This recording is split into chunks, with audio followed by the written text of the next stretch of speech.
মনের জোর আর ভালোবাসা দিয়ে সংসারের কাজগুলো করি বলে কষ্ট হয় না। যত কষ্টই হোক সেই কষ্টটাকে কষ্ট মনে হয় না। আসসালামু আলাইকুম, আমি টুপুর ব্রাহ্মণবাড়িয়া থেকে বলছি। আশা করি আপনারা সবাই অনেক বেশি ভালো আছেন। আজকে আপনাদের জন্য আরও একটা রেগুলার ব্লগ ভিডিও নিয়ে চলে আসছি। আপনাদের মাঝে আশা রাখি আপনাদের কাছে ভালো লাগবে। আর যদি ভালো লাগে শেষ পর্যন্ত আমার সাথেই থেকে যেতে পারেন। সকাল 5টার সময় আমার সকাল হয়, মানে দিনটা শুরু হয়। ছেলেকে নিয়ে যাচ্ছি মাদ্রাসায়। আর যেহেতু গরমের দিন, 5টার সময় মনে হয় যে অনেক বেলা হয়ে গেছে, অনেক সকাল হয়ে যায়, মানে বেলাটা অনেক দেখা যায়। তো ও ছোট মানুষ, ওকে উঠায় রেডি করার পর ওকে মাদ্রাসায় নিয়ে যাই। তারপর এই তো ওকে দিয়ে এসে আন্নিকে ওঠানোর পর এই তো হাত মুখ ধুয়ে রেডি হলো। যেহেতু 7টার সময় পরীক্ষা, রাতের বেলায় সব কিছু রিভিশন দিয়ে ঘুমাতে হয়, তা না হলে সকালবেলা পারা যায় না। তো ওঠার পর ওকে ডিম সিদ্ধ করে দিলাম, দেওয়ার পর ওকে রেডি করলাম, ওকে নিয়ে যাচ্ছি স্কুলে। তো ওকে দিয়ে তারপর আসবো, এসে আবার সকালে নাস্তা রেডি করব। সকালে নাস্তা রেডি করে তারপর এহসানকে নিয়ে আসলাম। এহসানকে আম চিড়া দিছি, ও খুবই খুশি হয়, আম চিড়া খুব পছন্দ করে, বিশেষ করে আম। তো যেহেতু চিড়ার সাথে আম থাকে তার জন্য ও খেয়ে নেয়। তো ওকে আম চিড়া দিয়েছি আর ওদেরকে ডিম দিয়ে দিলাম আর কি। তো তারপর এবার সময় হয়ে গেছে, এবারকে আবার ঘুম থেকে ডেকে উঠিয়ে হাত মুখ ধুয়ে ওকে খাবারটা দিলাম। একেবারে খাই নেই, অল্প খেয়েছে। তো খেয়ে ও আবার রেডি হওয়ার পর এখন আবার ওকে নিয়ে যাব, আন্নিমণিকে নিয়ে আসব। তো এই হচ্ছে আর কি। তো সকাল থেকে কিন্তু একটার পর একটা কাজ করে যাচ্ছিলাম, ফাঁকে ফাঁকে ঘরেরও একটু কাজ করছিলাম। তো ইবাকে নিয়ে বের হয়ে যাচ্ছি। তো এসে তারপর আমি সকালের নাস্তাটা খাবো। আমার জন্য একটা পরোটা আর একটুখানি দুধ চা নেব। এটা হচ্ছে আমার সারা দিনের এনার্জি বলতে পারেন, আমার কাছে ভালো লাগে। পরোটা আর চা যদি খাই বা একটা রুটি দিয়ে দুধ চা যদি মানে খাই আর কি, দুপুর পর্যন্ত আমার কিছু খাওয়া লাগবে না পানি ছাড়া। তো যাই হোক, আমি এখানে পরোটাটা ভেজে নিয়েছি। আচ্ছা, অনেক আপুরাই না আমার এই যে তাওয়াটাও খুবই পছন্দ করেন। তো এই তো আপু আপনাদের ভাইয়া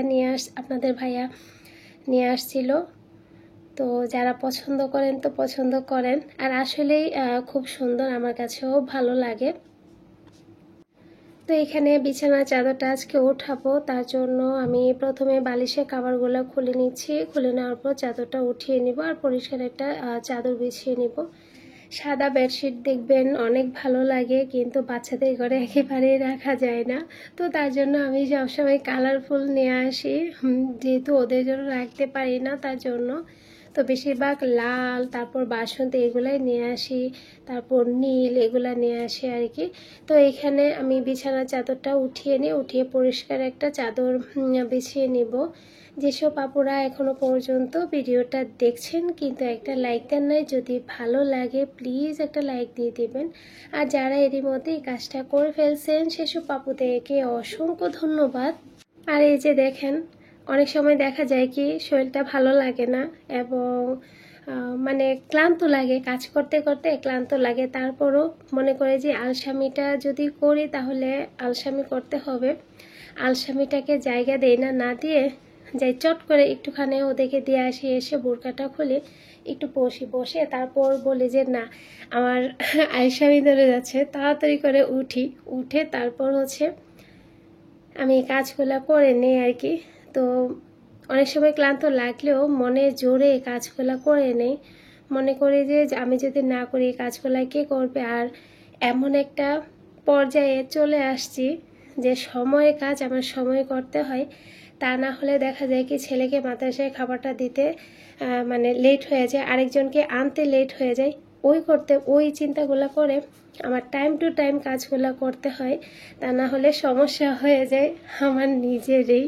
তো এখানে তার জন্য এই যে আপনারা বলেন না আপু আপনি এত সুন্দর করে কাজ করেন, তো চেষ্টা করি আর কি, হয়তো বা আপনাদের কাছে ভালো লাগে বা ভালোবাসার চোখ দিয়ে আমাকে দেখেন, তার জন্য বলেন যে আপু তুমি সুন্দর করে রান্নাবান্না করো, এত রান্নাবান্না কীভাবে করো, এত কাজ কিভাবে করো।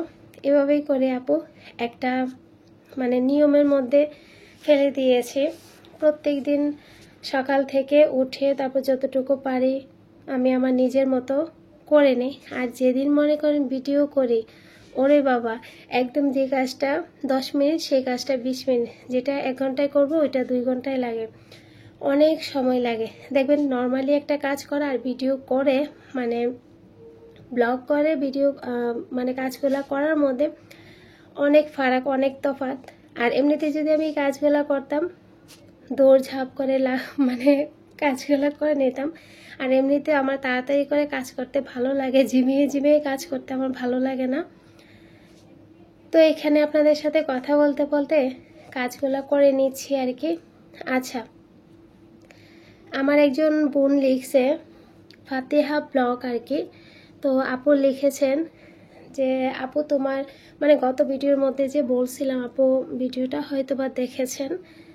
তারপরে লিখেছেন তোমার মেয়ে ক্লাস 9-এ পড়ে, আমার ছেলেও 8-এ পড়ে, কিন্তু ও পড়ার টেবিল গোছায় না। তোমার খাটের ডিজাইনটা খুবই সুন্দর। ধন্যবাদ আপু। আর আপু তোমার ছেলের জন্য মন থেকে অনেক দোয়া এবং ভালোবাসা।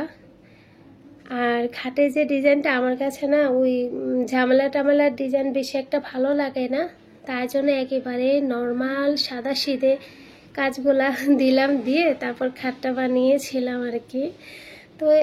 তো যাই হোক, এখানে আমি যখন চাদরটা উঠিয়েছিলাম, ওঠানোর পর আমি চাদরটা ভিজিয়ে দিয়েছিলাম। তো এখন ঘরটা গুছিয়ে আমি আগে চাদরটা ধুয়ে দিয়ে দিলাম আর কি, তারপর আমি রান্না করে আসছি।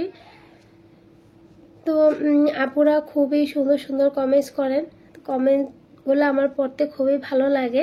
তো ওদেরকে পড়ায় বা পড়া দিয়ে তারপর বসে ওদের পাশে যখন বসে থাকি তখন দেখা যায় কি কমেন্টসগুলো পড়ি, কমেন্টসগুলো রিপ্লাই দেই। তো এভাবেই আর কি। তো শুধু আপনারা কমেন্টস করবেন আর রিপ্লাই দিব না, অবশ্যই রিপ্লাই দেওয়া হয়। তো এখানে এই যে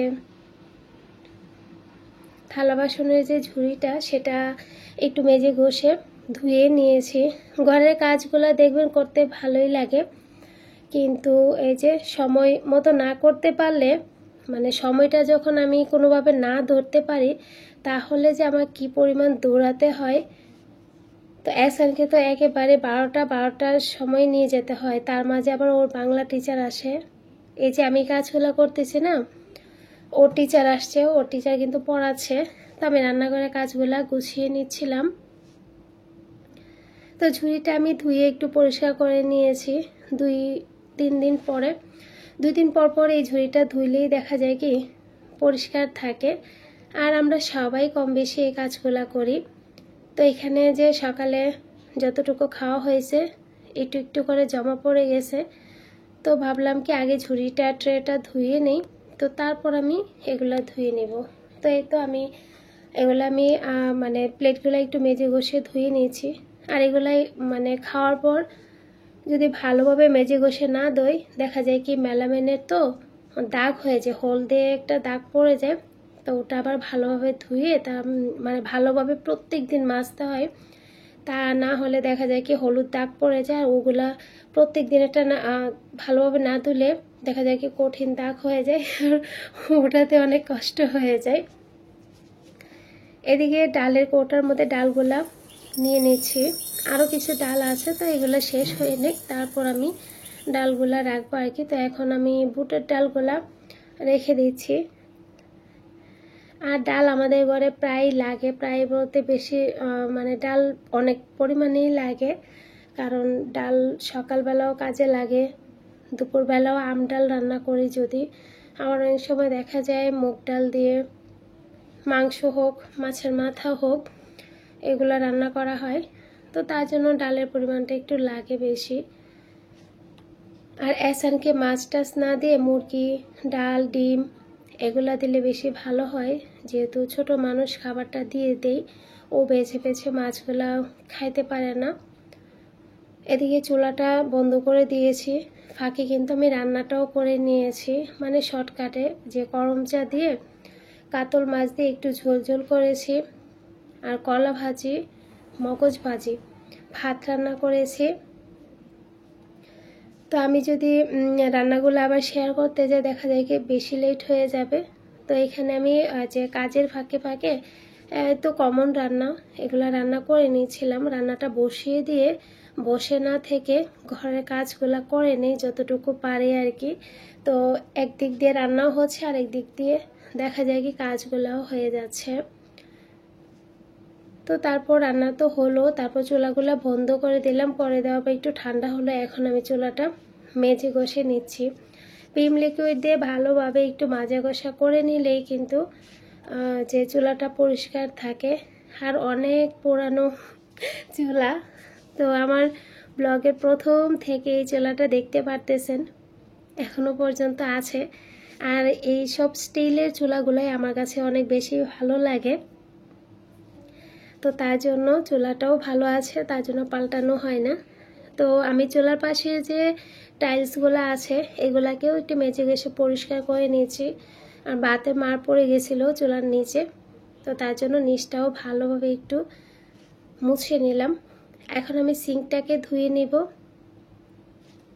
সিঙ্কটাকেও একটু মেজে ঘষে নিচ্ছি, নিয়ে তারপর একটু ধুয়ে নিব। এগুলো হচ্ছে আমাদের প্রত্যেক দিনের রুটিনের কাজ, প্রত্যেক দিনের কাজ।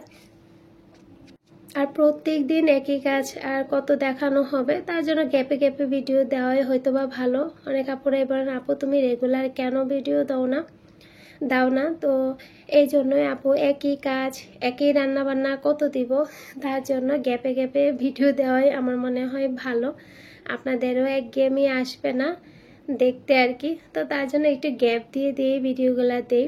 আর ঘরের কাজকর্মগুলো আমার শেয়ার করতে আপনাদের কাছে মানে আপনাদের সাথে আমার ভালো লাগে। ঘরে কাজকর্ম, খাওয়া দাওয়া, রান্নাবান্না এগুলো। ওই যে চাদরটা ধুয়ে দিলাম, দেখেন আকাশটা একটু মেঘলা হয়ে আসতেছে। তো তাই আর কি আপুরা একটু গ্যাপ দিয়ে দিই। তো যাদের কাছে ভালো লাগবে সেসব আপুরা তো অবশ্যই আমার ভিডিওগুলো দেখেন। আর অনেক বেশিরভাগ আপুরাই আমার এই কাজকর্মগুলাই দেখতে খুব পছন্দ করেন। আর রান্নাবান্না, তারপর খাওয়া দাওয়াগুলো এগুলা খুবই পছন্দ করেন। ডেইলি রুটিনের মধ্যে যা থাকে এগুলাই তো আপনাদের সাথে শেয়ার করা হয়। তো এই তো আন্নিকে খাবারটা দিয়ে দিলাম। ইবা স্কুল থেকে আসলো, তো আসার পর ওকে নিয়ে আসছি, এহসানকে দিয়ে আসলাম, দিয়ে তারপর ইবাকে নিয়ে আসছি। ইবা বলতেছে এখন খাবে না, তো থাক, পরীক্ষা দিয়ে আসছে আর অনেক গরম বাহিরে, তো ও শুয়ে আছে। আন্নিকে খাবারটা দিয়ে দিলাম, করলা ভাজি, মগজ ভাজি আর গরম চা দিয়ে মাছ রান্না করেছি। এই গরম চাগুলা কিন্তু আমাদের গ্রামের বাড়ির, আর গরম চা দিয়ে কিন্তু ভালোই লাগে, ছোট মাছও খেতে ভালো লাগে। তো আপনাদের ভাইয়া তো বাজারে গেলে গরম চা দেখলেই নিয়ে আসে। টক জাতীয় খাবার, ডাল, ভর্তা এগুলো খুবই পছন্দ করে। আন্নিকে খাবারটা দিয়ে তারপর ওরা তো শুয়ে আছে, খাওয়া দাওয়া করে। তো এখন আবার আমি গোসল টোসল শেষ করে নামাজ পড়ে তারপর খাওয়া হবে। সবাই ভালো থাকবেন, আল্লাহ হাফেজ।